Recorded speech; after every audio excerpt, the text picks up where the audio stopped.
Welcome to 44 and 1. I'm GVizzle. This is Tempest. Today we're shaking it up. We're going to start with... we're going to talk about crazy news from the United Kingdom. Yeah, give her. And maybe from Canada if you come up with something while we're talking. There hasn't been any super craziness as of late. So.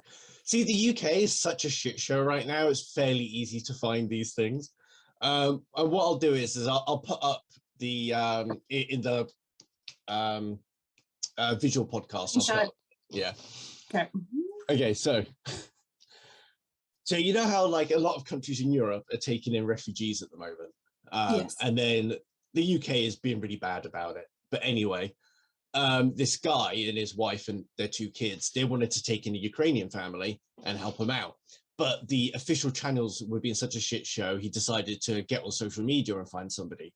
Anyway, 22-year-old Sophia turns up on their doorstep from Ukraine. And within 10 days, they're getting a divorce. He's left his wife and his two children, and they've eloped together.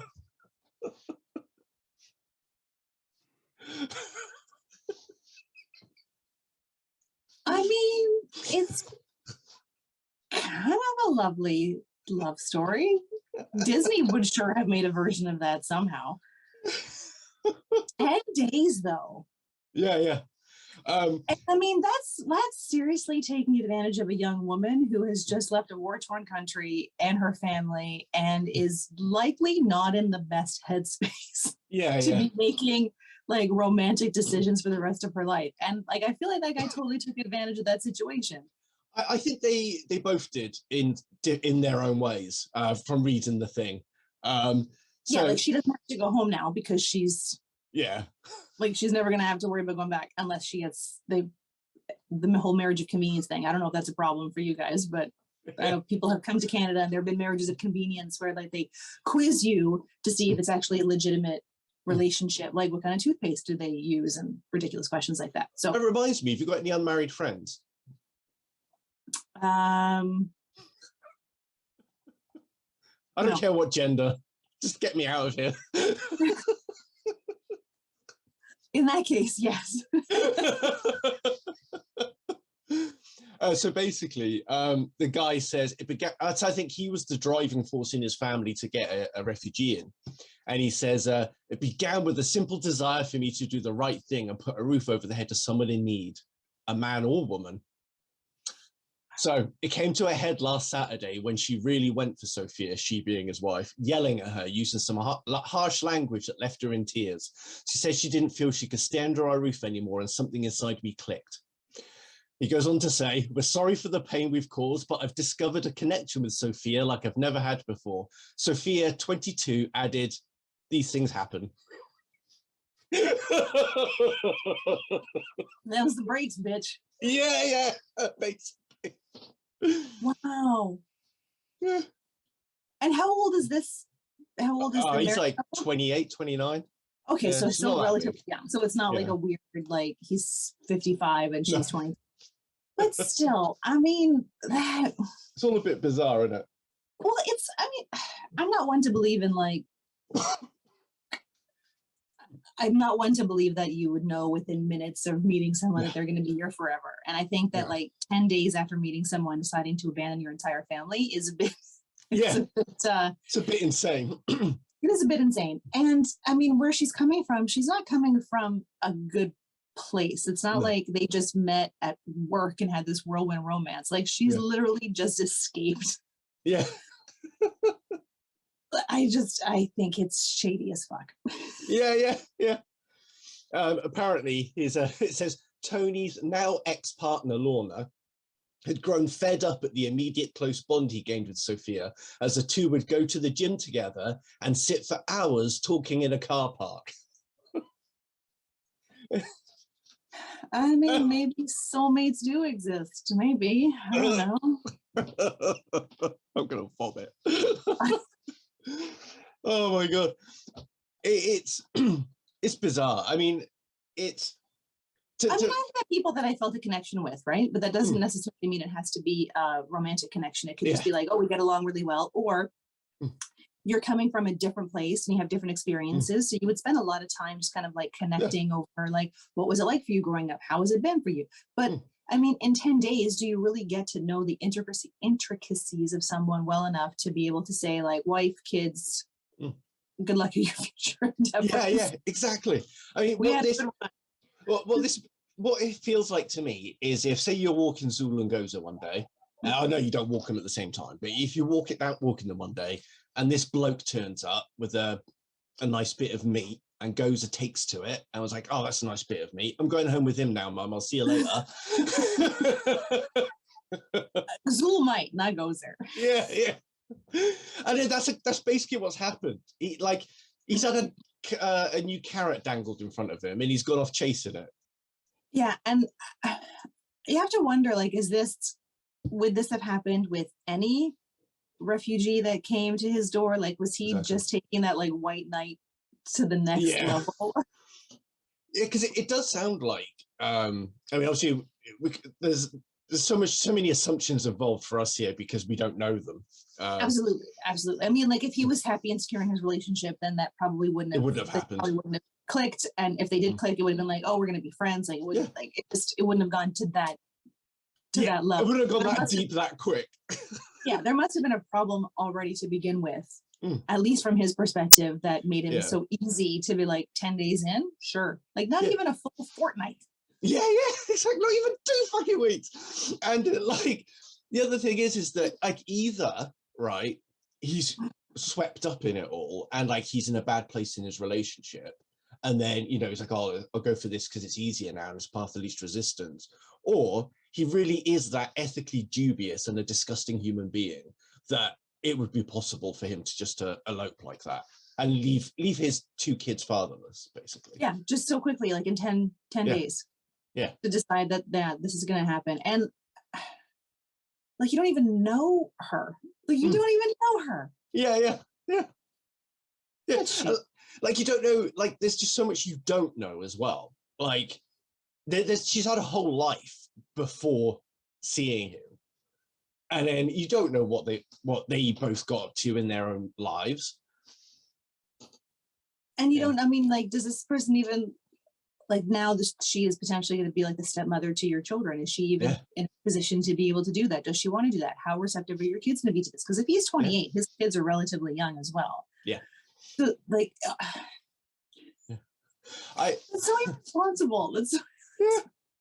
I had the reason why I brought this one up is because when I was at college doing my engineering apprenticeship, one of my teachers, he was supposed to be doing our second year projects, and he was like, so he had like a kid and he had a wife at home and everything, and one day he just wasn't at work anymore, and all the other teachers got lumped with his workload, and it turned out that he eloped to North Wales with another woman, and ditched his kid, ditched his wife just completely out of the blue because he'd been playing this game called RuneScape, and like he'd met a woman on there, and like he had a tattoo on his arm of their characters and everything, and yeah, he really went balls deep on that one.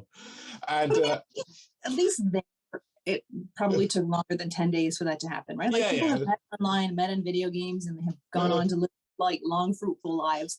But this one just seems, I don't know, a little extra super duper shady.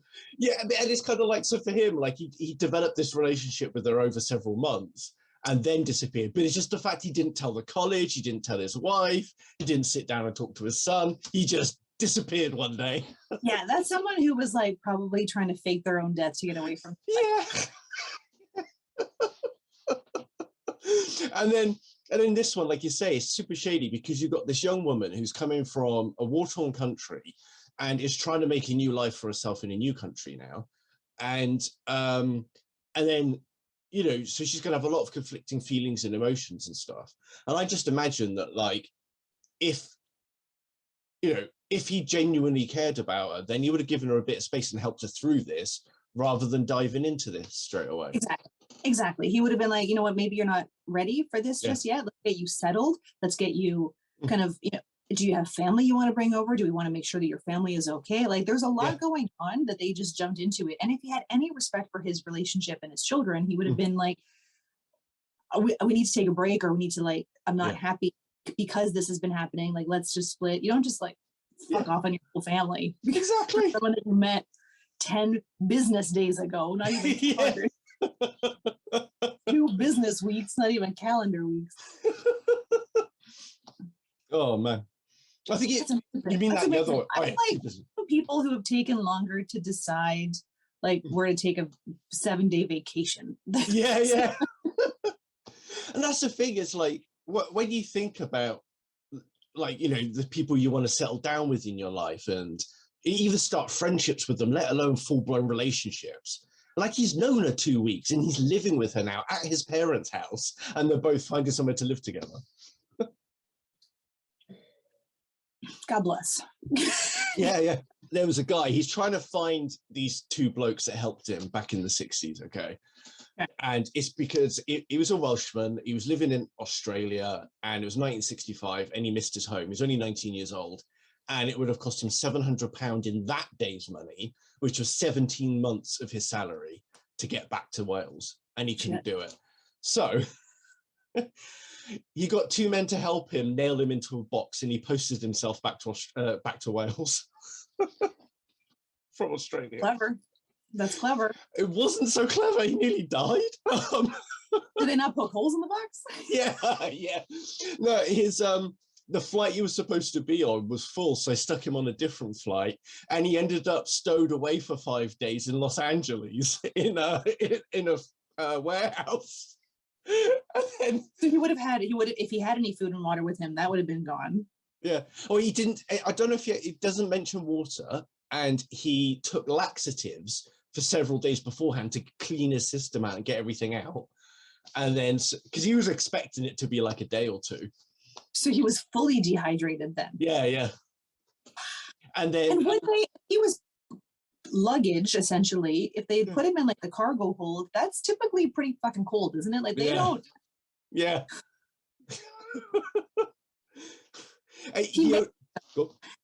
Sorry? He made it though.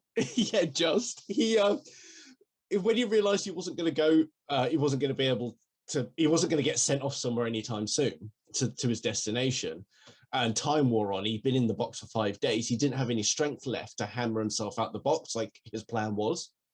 And it was literally just by chance that a warehouse worker, like, they locked eyes through one of the holes in the box. Yeah, and that was it. How horrifying for that warehouse worker. Yeah, the bloke shits himself, and he's like, "There's a body in there." It's Nosferatu. Yeah. But yeah, and then how did he get home from California? He got arrested by the FBI, and then they deported him, and then he didn't get any. There was no consequences for it. Nobody pressed charges or anything. They could just see he was a young lad that was homesick. So he got deported back to Wales, which was his plan in the first place. That worked out. And then he got a better flight, I'm sure. Yeah. Yeah, I don't think they actually explained how he did it either. This is in the Netherlands, apparently. I thought it was in the UK, but it looked like the UK. Apparently he wasn't quite ready to pass his test yet, and he crashed into 2 parked cars. He was alarmed, apparently, so he left the vehicle and walked off in his bare feet, where he was later spotted by a concerned passerby who called the police. So he had a hit and run. Yeah, he left the scene of the crime. And he's only 4. Barefoot, so now he needs a tetanus shot. Yeah. 4. How would he reach the pedals? There's no way. I mean, he could have turned the key. He could have put it into, he would have had to first put it, depending on how she was parked, he'd have to reverse out of the drive, first put it into drive. But then after that, it would just, like, hopefully their driveway was like a little bit of a slope to get. Yeah, he just rolled out, maybe. Yeah, so it's not like, presumably didn't pick up a lot of speed because he can't reach the pedals, but there would be no, if he didn't hit the cars, he'd be rolling around the countryside to this day. Yeah, especially in Holland. It's just flat. Just nailing through all the tulips. Yeah. Yeah, so They joined the dots after getting a report of an abandoned crashed car, which was registered to his mother. And a police Instagram post detailed how, while on the phone to his mother, he had gestured a collision with his hands and made a steering wheel movement. At the car, we asked if the child could show how the car worked. And the child opened the car with the key and put the key in the ignition. He started the car and moved his left foot to the clutch and hit the gas.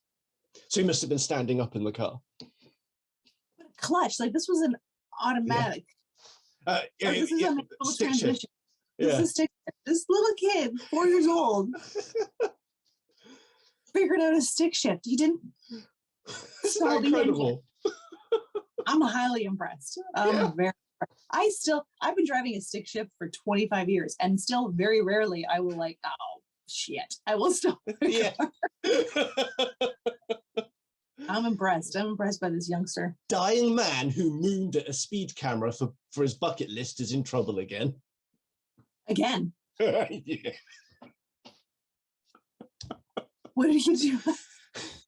So he used to be a lecturer at Birmingham City University. He's 55 years old, and he's got multiple system atrophy, apparently.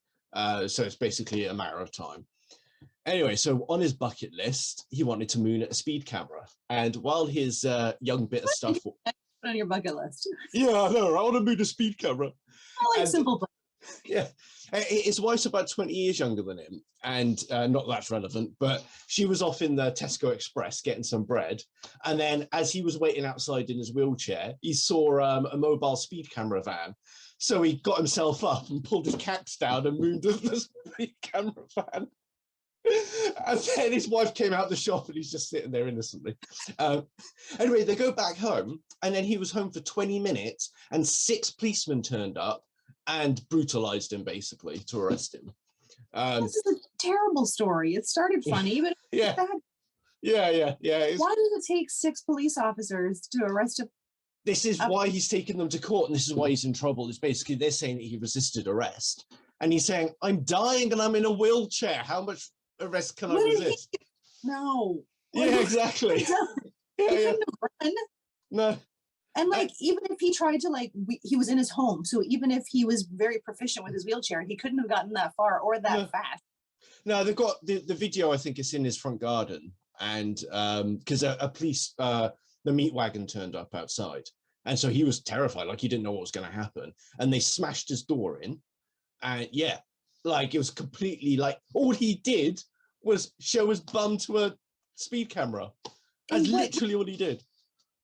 So, I mean, I get that would be illegal, but it's not like a felony, all right? No. It would be like exactly. A misdemeanor, a nuisance crime. He'd get a fine and a slap on the wrist, and that would be that. This is part of the thing, like going back to Priti Patel, this is what she's pushing in our country, is giving the police more powers like this to get away with more brutal stuff. And yeah, police forces will use them, even if they're nice people. They will use the powers they've been given, you know? It's a good thing your police aren't armed.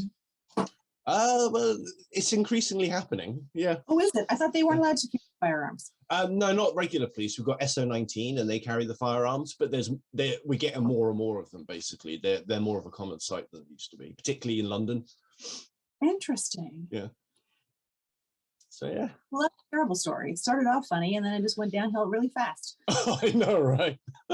Calling a man bald is sex-related harassment and employment tribunal rules. Tony Finn, what point did the hair become a sexual organ, though? Well, okay, this is what it is. So bearing in mind that the panel sitting on the tribunal was 3 men, and they were all bald. Okay. And they decided that baldness is a male problem, because apparently women don't go bald either. They do. Exactly. They do. And they said that because it's men that go bald, then it's sex-related harassment, because it's about you. Yeah. But how is it harassment? Like, it's a descriptor. Exactly. Just like being a brunette or blonde would be a descriptor. Your height is a descriptor. Like, it's exactly. If you were to like, did you see The Criminal? Yes. Yeah. Describe him to me. He was bald. Oh, wow. We'll have to arrest you now, aren't we? It was a harasser. Like, They wore glasses. Oh, well, that's ableist because you don't like, come on. Sexual harassment. Tell me you've never actually been sexually harassed without telling. Yeah, right? Because that's the thing is like, I've heard about gender discrimination, right? And sex discrimination. I've never heard about calling somebody a description of what they look like as sexual harassment. Because I've always been taught that sexual harassment is basically sexual abuse, isn't it? It's sexual assault. That like, but it's verbal. There's a difference. Yeah. But there is a difference. Like harassment could be more like it could be verbal, but it's usually not you're a brunette. Like that's exactly.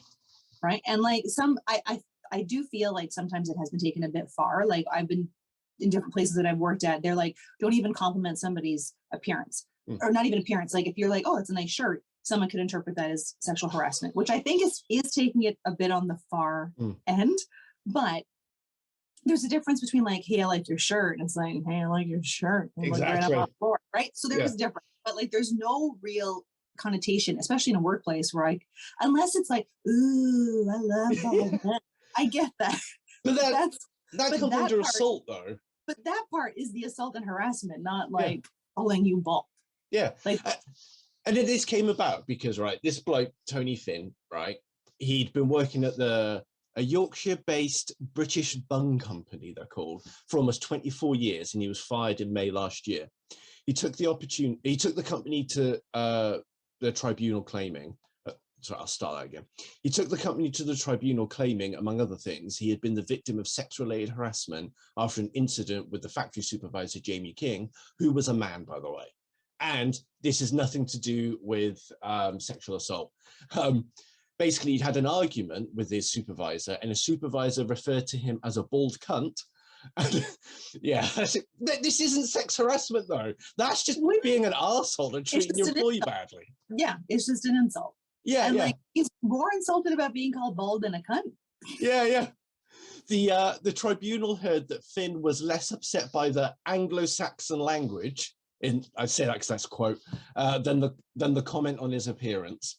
So Did he not know he was bald? Yeah. Did he think other people couldn't tell? Yeah. I mean, okay, I see like if he wore a toupee and he really was committed to the illusion that he had hair and someone called him bald, I could see where that could be a point of like insecurity and sensitivity. Still not sexual harassment, maybe bullying, but not sexual harassment. But if you're like out bald, yeah, and living your life bald, someone saying like you're a bald man is not any form of harassment. Yeah, sexual harassment. That's the thing. It's like there's already like precedents for where this fits. It fits under bullying and being a cunt to your employees. I'm pretty sure there's laws about that, right? Sure. Like that would be your code of conduct, and that would be harassment in the workplace. But sexual harassment and just plain old harassment and bullying are two very different things. Yeah. It's like, oh yeah, your bald head makes your cleavage look better or something. I don't know. Maybe that might be the way the sun shines off that dome. Yeah. So every time I have called Patrick Stewart a beautiful bald man, I have been sexually harassed. Yeah. Sorry, Sir Patrick. And maybe what you were thinking about at the time, maybe that could be telepathic harassment. Could be. He could get it. Yeah. We're linked. Yeah. So that's it for the news headlines in the UK. Are you looking for fun new glasses that won't break the bank? Go to zlul.com. They have daily flash sales. You can find frames as low as $2. Prescription, non-prescription, sunglasses, they have it all. Use my promo code to save. So this is from a few years ago. Yeah. The Rcmp reminds Nova Scotians to lock their doors after a couple enters the wrong home and cleans it. That is so Canadian. The Mounties were called by the homeowner who was not home at the time. The homeowners had been contacted by a concerned neighbor after two women were observed in the home with a vacuum cleaner and a mop. They didn't know they were cleaners. They didn't know that they were at the wrong address. So the The police later determined that the house was left unlocked in order for the neighbor to walk the owner's dog, but the women instead showed up, cleaned the house, and left without knowing they had the wrong address. I've heard about this. There's another example recently. It happened to this guy who was supposed to clean his mate's house and did the wrong house. Well, I would be happy with a clean house. Newfoundland man. Police seek a man who hid a chicken in his pants. Blew the coop. Police are hunting for a man they say put a stolen chicken down his pants in Newfoundland. He took the chicken from a Sobeys grocery store and then assaulted a security guard who confronted him. Bloody Newfies. I was kind of hoping it was going to be like a live chicken. Is it a live chicken? I wanted it to be a live one. Because they didn't say if it's. I mean, I've never been to Newfoundland, so I don't know if they sell live chickens in their grocery stores, but I doubt it. Probably do. I mean, it's Newfoundland. Everything I've heard about them, you know. It's a beautiful, beautiful. They're Canada's south. No. They're like the north of England or Somerset. Don't you dare. This happened also a long time ago, but you know about the maple syrup heist. Tell me again. I don't remember it very well. The 3 men were sentenced for an $18 million Quebec maple syrup heist because between 2011 and 2012, nearly 3,000 tons of maple syrup, because we have a maple syrup storehouse. Yeah.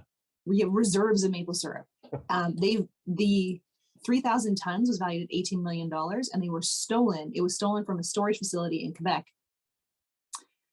And the mastermind was given an 8-year sentence and a $9.4 million fine. Wow. And the other 2 were given jail terms. And the stolen amount comprised barely 1/10 of Quebec's maple syrup stores.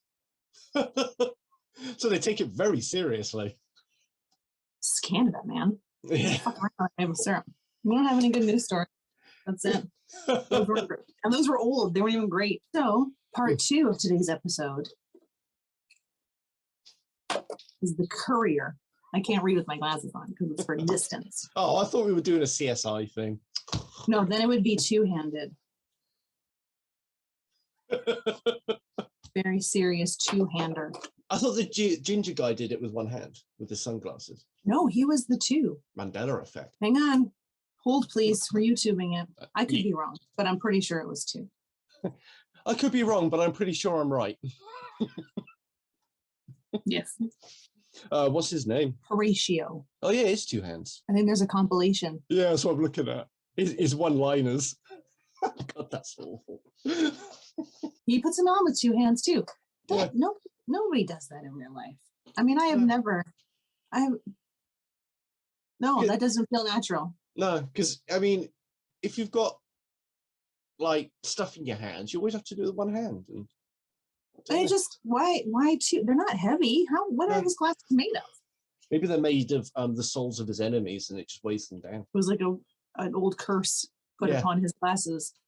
Yeah. Every time you capture someone on CSI, his glasses get a little heavier. And it's because they would just the Courier. Mm-hmm. You were offered a strange job by a New York-based company. Every morning at 6 a.m., a car service will come to your home and drive you to JFK Airport. Let's pretend you live in New York. It's 40 minutes from your residence. So 6 o'clock, you have to be ready for a 40-minute ride to the airport.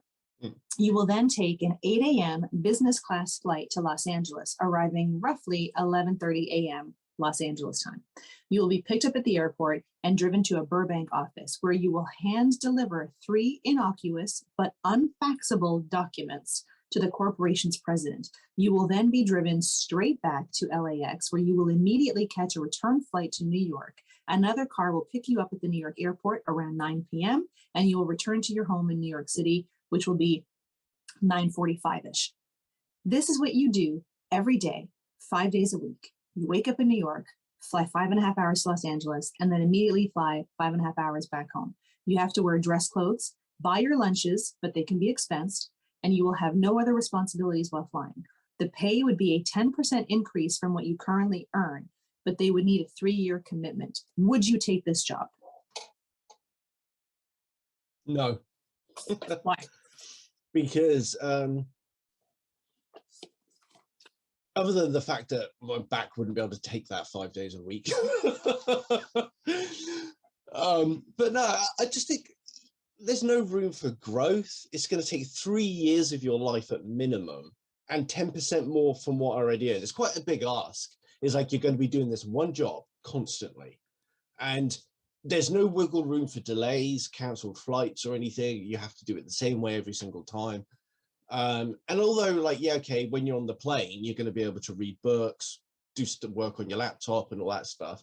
But we can't do ad hoc podcast recordings, you know? What if I want something home cooked for dinner? What if I want to see my cats? You know, because you're going to get home and you're just going to sleep straight away and have to get up at 6 a.m. the next day. You're flying business class, so presumably you could take your cat with you. It doesn't say you can't take your pets. Yeah. But a 10% increase. And so, like, currently, most people work 37 to 40 hours, 37 and a half to 40 hours per week. So an 8-hour day. So an 8-hour day versus you're getting picked up at 6 o'clock and then you're not getting home until like 9:30. So that is now a 15.5-hour day for only 10% more. If you're going to expect double my work hours, even though the work is ridiculous, if it's double my work hours, 10% isn't going to cut it. I would have to have at least double my existing salary. It would have to be more than double, because in order for you to actually double your take-home pay, because you're going to get taxed through the nose on it. That's true. That's very true. And then, I mean, the good thing about that is that you'd be saving like a motherfucker, because you would never have time to spend that money. And you could theoretically just get like a super shitty, super cheap apartment, or like live with family, because you're only there to sleep unless it's on the weekends. So after 3 years, you would have an abundant amount of money if it was for a ridiculous pay increase. But 10% is not going to cut it. And I think that because of our age as well, we're looking at this differently. I mean, if we were like 19 and offered that, Still no. No, but if they had a thriving social life at 19, I wouldn't have wanted to give that up. I was going to clubs almost every single night, hanging out with my friends. I wouldn't want to do that. That's what Friday, Saturday, and Sundays are for. But no, we were going to clubs like during the week too. Although, I mean, at a 19-year-old, you would like get home at 9:45. You could just go out, and then you have a 5.5-hour flight, so you could sleep on the flight. Yeah. And then all you got to do is like here, and then sleep back home. So it's doable. But it would still have to be more than 10% though. Like for sure, at least 2.5 times. Yeah. More, at least, because you're working again, like your stress level is lower potentially, unless your flights are delayed, whatever. But still, like, you couldn't really have any relationships. You couldn't really maintain any solid friendships. You'd always be jet lagged. You'd always be constantly popping your ears. You'd never know. You'd be flying or sleeping. That would be it. Yeah, basically. And this is why I couldn't put my cats through that. It would drive them crazy, and they'd be stuck in a box most of the time. Yeah, I agree. Yeah. I couldn't do that with my dogs either, because especially since the size of my dogs, that I couldn't have them in the plane with me. They have to be in cargo, and there's no way. I wouldn't even be able to get Zool to walk through an airport. No way. She's never seen so many. She still doesn't trust the armoire in our bedroom that we moved there. The what? We had an armoire, like a tall dresser in our basement that we moved upstairs. And so when we moved it upstairs, she immediately barked at it a lot. And then she wouldn't go into the bedroom for a couple of days. And I got her to like jump on the bed, and I gave her treats to like, okay, like, you're okay. See, it's not, but she was constantly like looking over her shoulder at it. Like, she thought it was going to sneak up on her. Yeah. And the one day I got her to like sleep in the bed, she was like,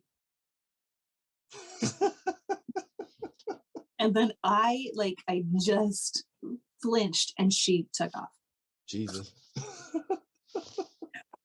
But like, the dogs get scared of weird things. One of my mates had a Jack Russell, and she was scared of just like black objects, you know, like a suitcase or a bin bag, and like she just wouldn't go near them. And it was like looking them out the corner of her eye. And Zool say that with pretty much everything. She'll jump into oncoming traffic to avoid like a garbage in the sidewalk. And on breezy days, when like, especially in the fall, when leaves are falling from trees, she doesn't trust that. Those fucking leaves. And now Gozer, because they haven't been walked in a while because of my broken toe. He's like more nervous about the things that he was nervous about before. So I had to take him to the vet to get their anal glands maintained. And so we had to wait outside, and it's on a busy street. As soon as Gozer heard a truck drive by, he like ran for the car and like just stared at the car. I had to open the car door so he could sit in the back seat and like just wait for Zool. Oh, bless him. I know. Bless him. He's 90 pounds. It was like, I'll get up and go. Let's go. Oh man. So basically this job is a no-go for anybody with pets, a family life, social life. They're not even offering enough money. Yeah. Like, it's a ridiculous question. 10% is a terrible, I mean, again, there'd be no real stress to it because you're literally just sitting on a plane for 5.5 hours, watching movies, reading books, taking a nap. You get somewhere, you hand them documents, and then you leave. I wonder if you'd be able to read the documents. Like, what would happen if you looked at the documents? What if you learned that you were like transporting like top secret top secret military secrets? What if actually somebody was just playing a prank on you this whole time and they were getting you to transport blank pieces of paper? Or like a menu to Denny's. Yeah. Oh, it was man. just someone to see. Have you ever seen the movie Would You Rather? Oh no, I know what it is though. I haven't seen it, but describe it. So this kooky rich guy brings a bunch of people together who all need money for different situations, and they have to do these challenges for money. And like the challenges pretty much end up with like, would you cut off that person's pinky or whatever for $10,000? And they're like, wow, yep. So as the evening progresses, it gets worse and worse and worse. And this one of the young women who's there, she's there to save her brother because her brother is dying and he needs surgery, or he needs some sort of medication or surgery or whatever. I can't remember the details. So her whole reason for being there and doing these terrible things is so that she can get her brother the medical attention that he needs. And while she is there, she wins. She does gruesome things to be able to win. And her brother, in the meantime, has decided he doesn't want to be a burden to his sister. So he kills himself. And so it was all for naught. Oh, wow. That's what this would be like if you found out that 3 years later, you've just been transporting full scap pieces of paper with doodles on them. Yeah. Just some CEO of like some. Yeah, just two crusty old rich guys just to see if they could. Yeah. Oh my God, I think that'd be the kind, if we were like billionaires, that is the kind of thing that I think we would do. I would pay people more than 10%. No, obviously, we give them a fair amount of money. I wouldn't make it because it's a 5.5 hour flight and then a 3 hour time difference. But like, we could do like a within city commute thing, you know, and make it a bit nicer for them and give them lots more money. But just to see how long we could keep the charade up. How long it would take them to open up the piece of paper, the envelope, because like the moment the envelope is open, it's like, that's sorry, it. you're right. Sacked. You're Yeah. But then they find one job, Barbara. You had one job. Yeah. Do that. And they find out it was all for nothing anyway, because it was just two dickhead billionaires. I mean, it would be a great story, and you'd have a lot of money out of it. So it's kind of a win-win for everybody. Yeah. Isn't there a show? I've never seen it, but I think there's one where this guy gets approached supposedly by a secret agent or something, and then he has to keep doing all these weird things that just don't seem to make sense. And then like I think in the first season, at least, you don't know if the guy's a really secret agent or not, and the main character doesn't know, but he keeps doing these things because this guy's asking him. I've never heard of that. I am intrigued by it, though. Yeah, I can't remember what it's called. You'll have to look that up and let us know. Yeah, secret agent thing. Okay. It's almost like the whole premise of Trading Spaces or Trading Places, the Dan Aykroyd, Eddie Murphy movie, where they bet $1 to see if they could like ruin one person and wholly create another person based on circumstance. Yeah. That's there is a cool book. It's only because Trading Places, I think that's what the book's called, but about two academics, one lives in the States, one in Britain, and they swap lives and live the other person's academic life and stuff. And how did that go? I I can't remember. There's a show, I think, like trading, like wife swap. Wife swap or something. Mm. And there was another one that the guy who did Supersize Me, he did a show, I think it was called 30 Days, where he would put people in different situations for 30 days to see how they would respond. So like the first episode he did was, is it feasible to live on like minimum wage for 30 days? So he and his fiance at the time lived on minimum wage, and they were like, okay, like it's doable if you have like not a great place to live, if you're eating like rice and beans every day. So they kind of did that for 30 days. He then went to prison for 30 days, like a maximum security prison for 30 days. I mean, protected obviously because they had like cameras and stuff, but during it, they kind of mimicked a 30-day prison sentence where he got out at like day 26 for good behavior. He spent a chunk of that time in solitary confinement to see what it was like. But they also took like, they would have like a man who was, you know, self-proclaimed homophobe living with a gay couple for those 30 days. And they had like a Christian living with an atheist family for 30 days. So they did some really interesting swaps.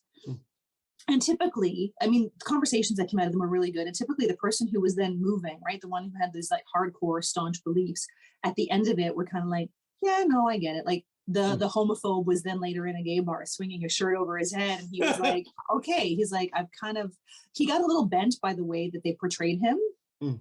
But like, so he kind of made some progress, but then backslid in his progress. But then like the Christian woman who was living with an atheist family, at first she was very argumentative. Like, what do you teach your children? And they're like, we teach them to be good people because they're good people, not because they're afraid of going to hell. Like if you need to if the fear of hell is the only reason you're a good person, then you're not a good person. So like she slowly was like, I get it, right? I mean, they're not changing their entire perspectives on things, but at least they gave them a little bit more of an insight into what it would be like. And then they're, well, I guess it's giving people a bit of acceptance of other ways of life in it, rather than trying to change what you want to do with yours. Exactly. And there are so many assumptions that people make based on it that it's like there's a couple of people I follow on TikTok who are part of the Satanic Church, right? And the Satanic Church, if you actually list the tenets of the Satanic Church, it's really about just have body autonomy, do the right thing, like be a good person, be like it's very it's very libertarian. It's what a religion should be, right? Like don't be a dick and just live and let live. But because it's called the Satanic Temple, people without knowing anything about it use their minds.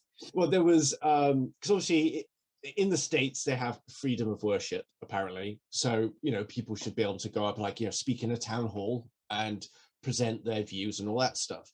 And I think it was in Alaska they had a church where each week a different denomination of a religion would come and give the sermon, and they allowed a Satanist worshiper, not a Satanist worshiper, I don't know what to call it, but anyways, a Satanist came and did a sermon one day, and then my god, the conservative right just went batshit over it, like, oh my god, demon worship, they're like the devil. It's like, no, the devil has zero to do with Satanism. That's a diabolist.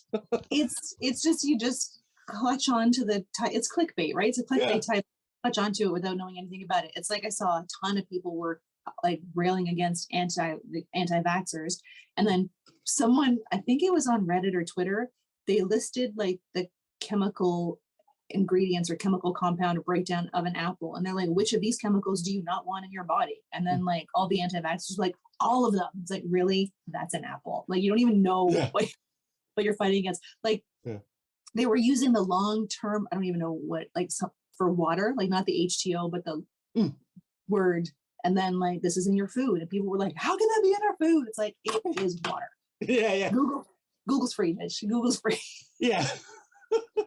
Okay, this one is called the dress code. You work in an office performing a job that you find satisfying and which compensates you adequately. The company that employs you is suddenly purchased by an eccentric millionaire, what are the odds, who plans to immediately raise each person's salary by 5% and extend an extra week of vacation to all full-time employees. However, this new owner intends to enforce a somewhat radical dress code. Every day, men will have to wear tuxedos, tails, and top hats, even during the summer months. They will be allowed to wear a gray 3-piece suit on casual Fridays. Women must exclusively work in formal wear, preferably ball gowns or prom dresses. Each employee will be given an annual $500 stipend to purchase necessary garments, but that money can only be spent on work-related clothing. The new regime starts in 3 months. Do you seek employment elsewhere? Did it say what the company was? Sorry. No, it just says you work in an office performing a job that you find satisfying. It pays you adequately, and you will get a 5% raise, an extra week vacation, and $500 a year to purchase all this formal wear, which is not going to buy shit. I don't know, because if they're not fussed about the quality of the clothes, you could totally do it with $500, but they just won't be any good. Well, men could, because a tuxedo is a tuxedo is a tuxedo, but if a woman was to wear the same ball gown every single day, people would notice. Or formal dress, like she could wear a tuxedo if she wanted. No, it's got to be a formal wear, ball gown, or prom dress. That's what it said. Okay, so I think that, yeah, this is going to be one of the ones where the men get off quite lightly and women don't. Yes and no, because men, even in like it gets to like 30 plus degrees. They have AC though.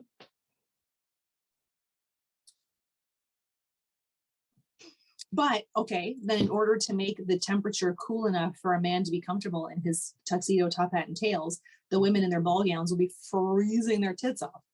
Oh, like I just said, the men seem to get off quite lightly.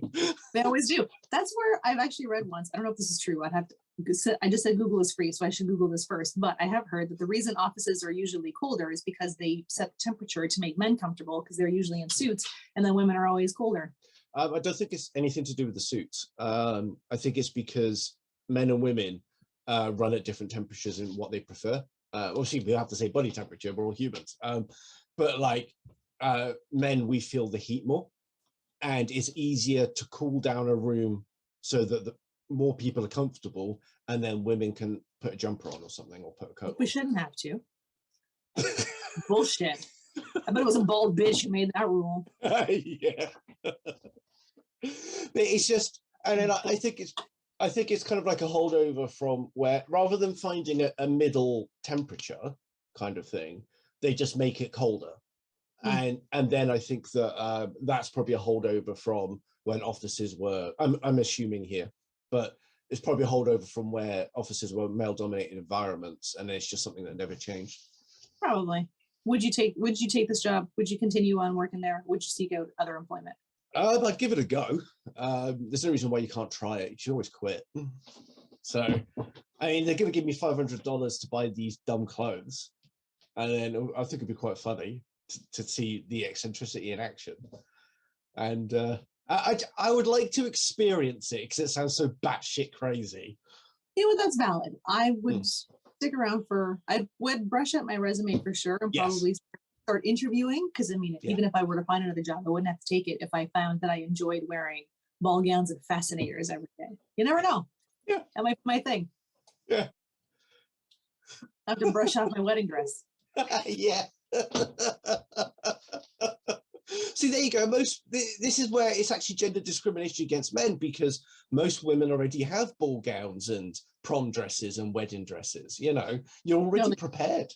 Yeah, they do. No, I'm right, okay? Because I'm the man. I'm joking, don't hurt me.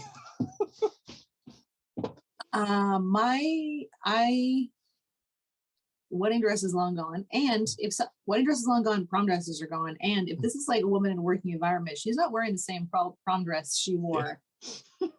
Depending on when she went to prom, like that could be an ugly dress. Although if it was a woman who had spent a lot of time as a bridesmaid, then she would probably still have hopefully a closet full of bridesmaids dresses. Or you'd have to go to like a thrift shop, like a Value Village, to buy old bridesmaids dresses.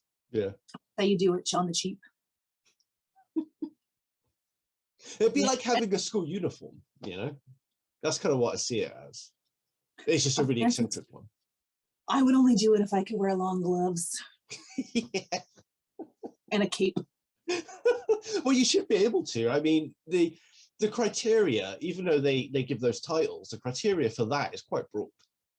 Well, ball gown, prom dress. A lot of ball gowns do come with extra accessories, and it's not like you can, like, I wouldn't throw a parka over a fancy ball gown. I'd have to go to work every day dressed like I was going to the Met Gala. Yeah. Well, Ascot, the horses. I would take the job. I would keep the job. 5%, that's not a big raise, but an extra week vacation is kind of nice. Well, we already get half the year off here anyway, so, what's another week? That's absurd. We don't really get half the year. No, we get about 6 weeks. That's absurd. 6 weeks. 6 weeks. I had a job interview once as a grown woman. Like I was in my 30s when I had this interview, and their starting was like 2 weeks vacation, and you get a third week after I think like 5 or 6 years. And I was like, what? Yeah. And like the I think some places, I think one maybe even was like a week vacation. I think it was a week vacation, but like 2 weeks is pretty standard. And like it takes, in some companies, like you have to work there for 20 years to get 4 weeks vacation off. And like you cunts just walk into 6 weeks. Yeah. Well, I mean, 6 weeks with like the bank holidays and stuff, it's about 5.5 weeks normally. So. What do you mean with bank holidays? That's included in that? No, like we have like the bank holidays, like if you're not in retail or hospitality or anything, so you always get the bank holidays. So that's about another week on top. So you get about 5.5 to 6.5 weeks if you include bank holidays. So you would get like your 6 weeks vacation plus all the holidays on top of it. Yeah, we get that too. Yeah, although it's more like 5.5, I think. 6 is about 30 days, isn't it? So yeah, it's about 5.5 weeks. That's pretty sweet. Yeah. You complain about being called bald. I don't. Face and black. Like and subscribe. Oh yeah, we were meant to like and subscribe. Oh. Like and subscribe.